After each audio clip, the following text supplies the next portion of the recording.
বন্ধুরা, আজকে একটা নতুন গল্প নিয়ে আসলাম তোমাদের মাঝে। এটা সত্য এবং বাস্তব জীবনের ঘটনা। শেষ পর্যন্ত শোনার অনুরোধ রইল। শুনলে তোমার মধু চলে আসবে। দেরি না করে চলো শুরু করা যাক। হ্যালো বন্ধুরা, তোমরা সবাই কেমন আছো? আশা করি সবাই ভালো আছো। আশা করি গল্পটি শুনলে হয়ে যাবে। তাহলে চলুন মূল গল্পটি শুরু করি। আমার নাম কণা। আমার স্বামী নিজের বাবার সাথে সবসময় বন্ধুর মতো আচরণ করত। তার উপরে আমার শ্বশুরকে দেখতে খুবই কম বয়স্ক বলে মনে হতো। আমার স্বামী নিজের বাবার সাথে সমস্ত ধরনের কথা শেয়ার করত। আমার স্বামী আমার সমস্ত ছবি আমার শ্বশুরকে দিয়েছিলেন। আমার শ্বশুর খুবই অদ্ভুত টাইপের মানুষ। তিনি আমার সাথে বন্ধু হওয়ার চেষ্টা করতেন। আমি যখনই আমার স্বামীর কাছে শ্বশুরের ব্যাপারে নালিশ করতাম তখন ও আমাকে বকে দিত আর বলতো আমার বাবা খুবই ভালো মানুষ। আর এই ভাবনাটাই আমার স্বামী সবচেয়ে ভুল ছিল। এই ভাবনাটা একদিন আমার শ্বশুর আমার সাথে এমন কিছু করে যার ব্যাপারে শুনলে বন্ধুরা তোমাদের মাথাটা নষ্ট হয়ে যাবে। আমি একটা মিডল ক্লাস ফ্যামিলি মেয়ে। আমাদের ফ্যামিলির সবাই খুব সংস্কারী, তাই আমিও খুব সংস্কারী ছিলাম। আমি কখনো কোনো কারণে বাড়ি থেকে বের হতাম না। সবসময় আমি আমার পিতামাতার সাথে বাড়ি থেকে বাইরে বের হতাম। আমরা 4 বোন আর 2 ভাই ছিলাম। সমস্ত ভাই বোনের মধ্যে আমি বড় ছিলাম, তাই বিয়ের নম্বরও আমার প্রথমে এলো। আমি খুব বেশি সুন্দরী হওয়ার কারণে যেখানে যেতাম সেখানেই কেউ আমাকে দেখলেই পছন্দ করে নিত। কেননা আমি খুব সিম্পল ভাবে থাকতাম, কখনোই বেশি মেকআপ করতাম না। মেকআপ ছাড়াও আমাকে দেখতে খুব সুন্দর লাগত। লোকজন বলতো, যখন তোমার বিয়ে হবে আর তুমি পুরো মেকআপ করবে, তখন তুমি এক টুকরো চাঁদের থেকে কম লাগবে না। আমি সবসময় স্বাভাবিক ড্রেস পরে থাকতাম। বাড়ির লোকেরা কখনোই আমাদের মেয়েদের খুব বেশি স্বাধীনতা দেয়নি, আর না তো কখনো আমাদের ফ্যাশন ড্রেস পরতে দিত। আমি সবসময় সাধারণভাবে থাকতাম। যদি কখনো কোথাও যেতাম সবসময় নিজের বাবার সাথে যেতাম। কিন্তু বাড়িতে একটা জিনিস খুব ভালো ছিল যে আমার বাবা আমার সমস্ত স্বপ্ন পূরণ করেছিল। আমাদের বলার আগেই সমস্ত জিনিস আমাদের ঘরে এসে যেত। আমি আমার এই ছোট আর সিম্পল লাইফে খুব খুশি ছিলাম। আমি কখনো কোনো ছেলের সাথে প্রেম করিনি, কেননা আমি এই টাইপের মেয়ে না। আমি সব সময় নিজের কাজ নিয়ে থাকতাম। এখন আমার বয়স 20 বছর হয়ে গেছে, আর আমার বাবা মা সিদ্ধান্ত নিলেন যে তাড়াতাড়ি করে আমার বিয়ে দিয়ে দেবেন।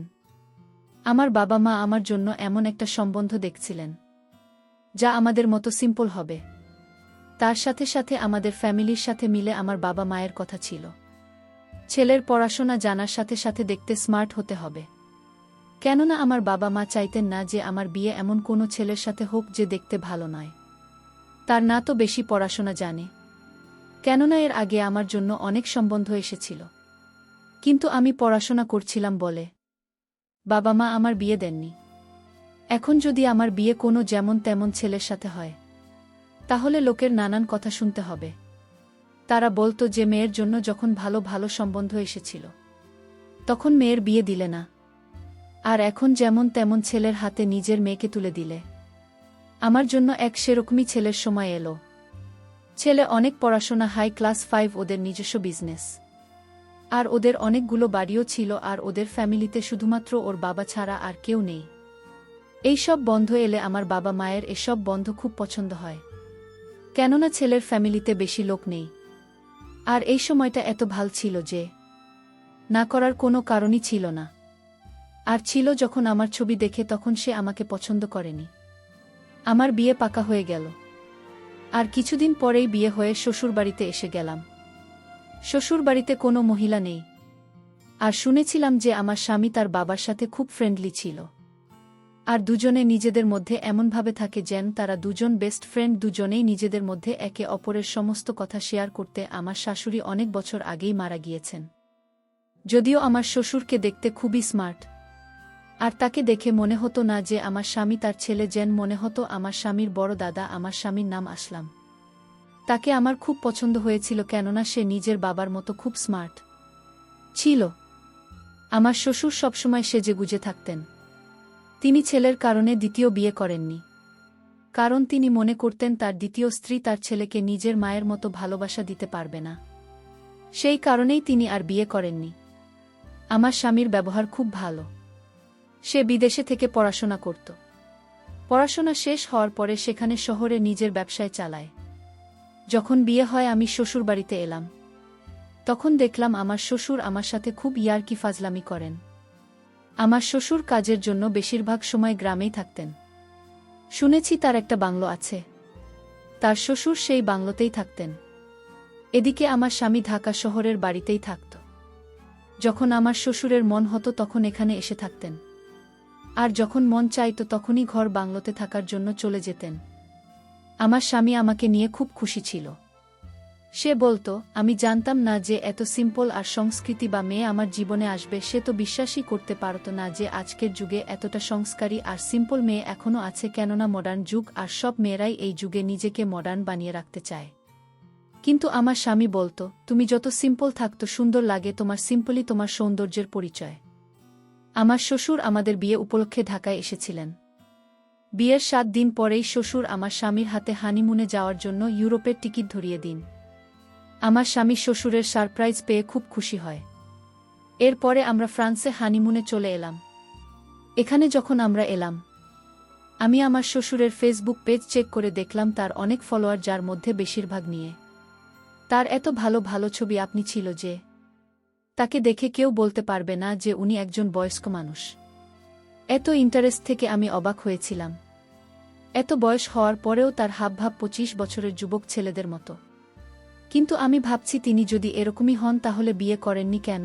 আমার স্বামী এটাও বলতো যে বাবা মার দেখাশোনা খারাপ করতে চাইতেন না বলে তিনি বিয়ে করেননি। আর সত্যি আমার শ্বশুর নিজের ছেলের খুব খেয়াল রাখতেন। এই কারণেই আমার স্বামী নিজের বাবাকে খুব বেশি ভালোবাসতেন। আমার শ্বশুর নিজের ছেলেকে দুনিয়াতে সমস্ত খুশি দিয়েছিলেন। আমার স্বামী তাকে যা বলতো তিনি সে রকমই করতেন। কিন্তু হানিমুনে থাকার সময় আমি একটা জিনিস লক্ষ্য করেছি যে আমার স্বামী আমার যত ছবি তুলেছেন তার সমস্তই তার বাবাকে শেয়ার করত। আর আমার এই ব্যাপারটা খুব অদ্ভুত লাগত। ইউরোপে আমি মডার্ন টাইপের ড্রেস পরতাম যাতে কোথাও না কোথাও গিয়ে আমার শরীরও নজরে আসত। এই জায়গায় এরকম ছিল, এখানে সমস্ত লোকই এরকম জামাকাপড় পরত আর যে যার মতো থাকত। কিন্তু আমার স্বামী এই ব্যাপারটা ভালো লাগেনি যে আমরা যত ছবি তুলেছি তার সমস্তই নিজের বাবাকে দিয়েছিল। আর আমার স্বামী বারবার ভিডিও কল করে আমার শ্বশুরকে আমাকে দেখাতো, আর আমার শ্বশুরও বারবার আমার স্বামীকে বলেছিল, দেখাও তো বৌমাকে, দেখতে কেমন লাগছে। বৌমা কি করছে? সে যতই ভালো হোক না কেন সে ছিল তো আমার শাশুড়ি, আর শ্বশুর তো বাবার মতো হয়। আমি চাইতাম না যে আমার শ্বশুর আমাকে এ অবস্থায় দেখুক। এই ব্যাপারটা নিয়ে আমার স্বামীর সাথে ঝগড়া করে আমার মন খারাপ হয়ে গিয়েছিল। কিন্তু আমার স্বামী আমাকে মানিয়ে নিত।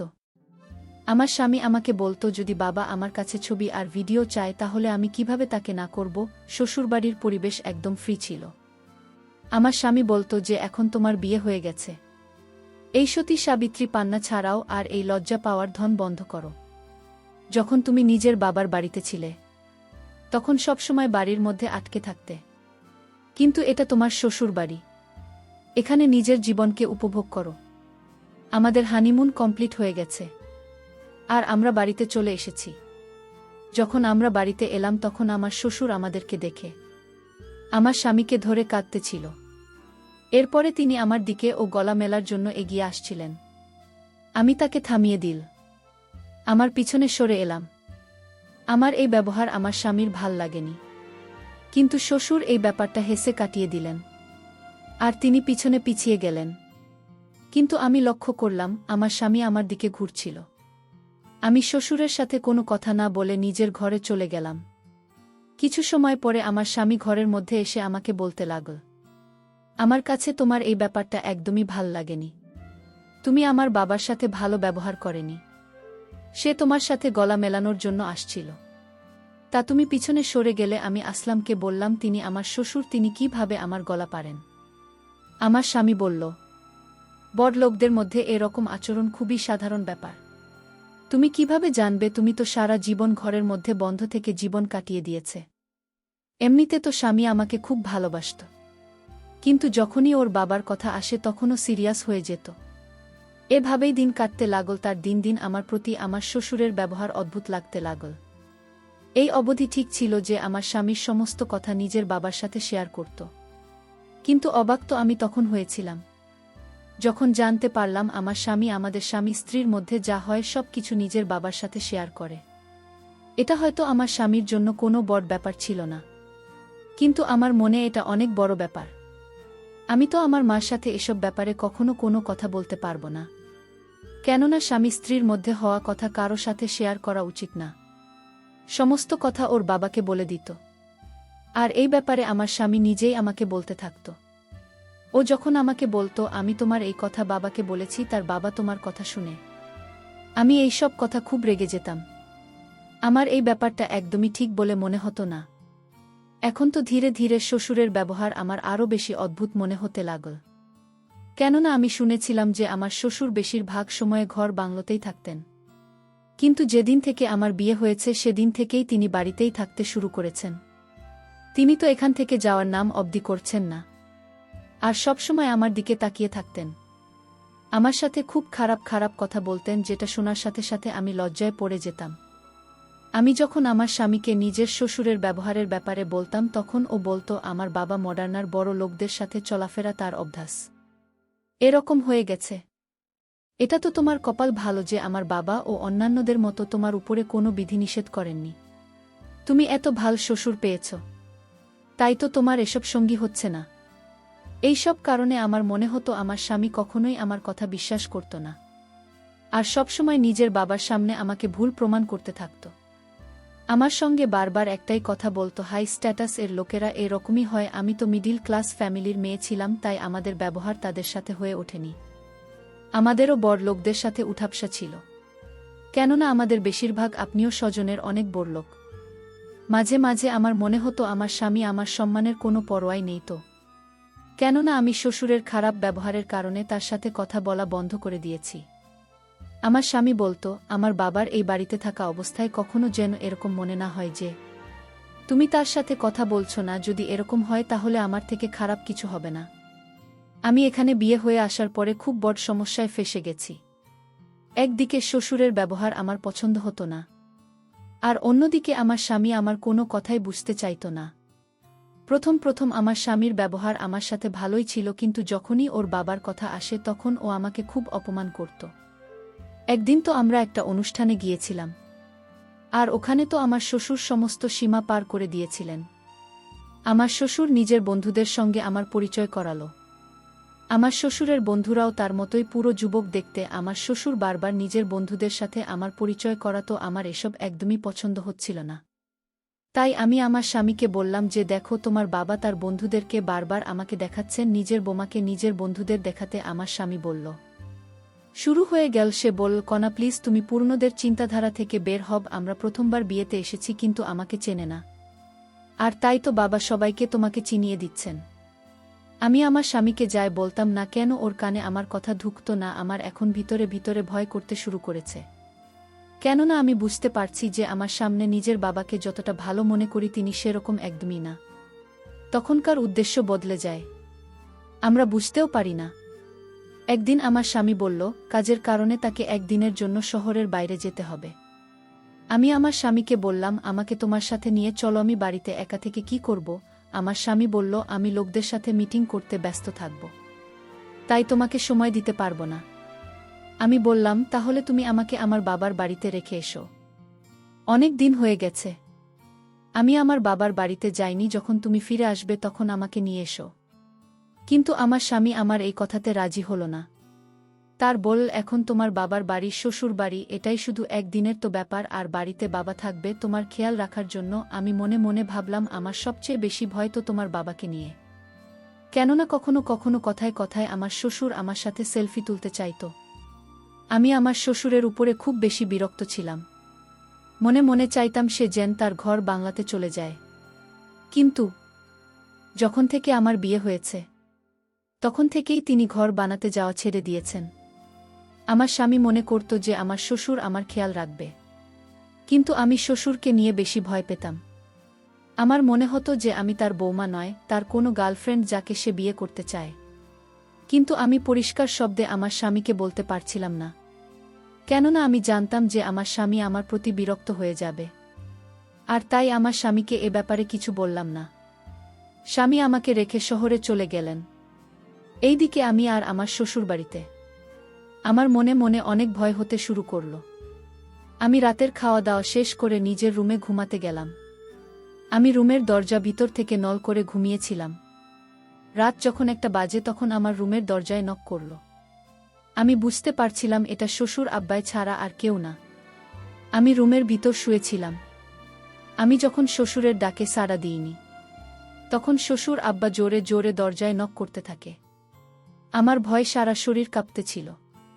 আমি দরজায় আওয়াজ পেয়ে আমি বলেছিলাম, কে? শ্বশুর আব্বা বলল, বোমা, আমি তোমার শ্বশুর আব্বা। দরজাটা একটু খোল। দরকার ছিল। আমি আর রুমের দরজা না খুলে পারলাম না। আমি রুমের দরজা খুলে দিলাম। শ্বশুর আব্বা তখন আমার রুমে ঢুকল। আমি বললাম, শ্বশুর আব্বা, এত রাতে আমার রুমে কেন আসলেন? শ্বশুর আব্বা বললেন, কেন, তোমার রুমে আসতে কি আমার মানে আছে? শ্বশুর আব্বা বলল, বোমা, আজ বাড়িতে কেউ নেই। আমি এতদিন যে মনের ভিতর আশা লালন পালন করে যাচ্ছি, আজ তা পূরণ হবে। আমি বললাম, কিসের আশা? আপনি এসব কি বলছেন? আপনি ভুলে গেছেন আমি আপনার বোমা।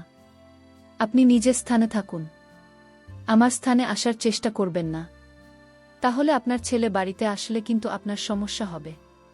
শ্বশুর আব্বা একটা হাসি দিয়ে বললেন, তুমি আমার ছেলেকে সত্যি কথাটা বললেও সে বিশ্বাস করবে না।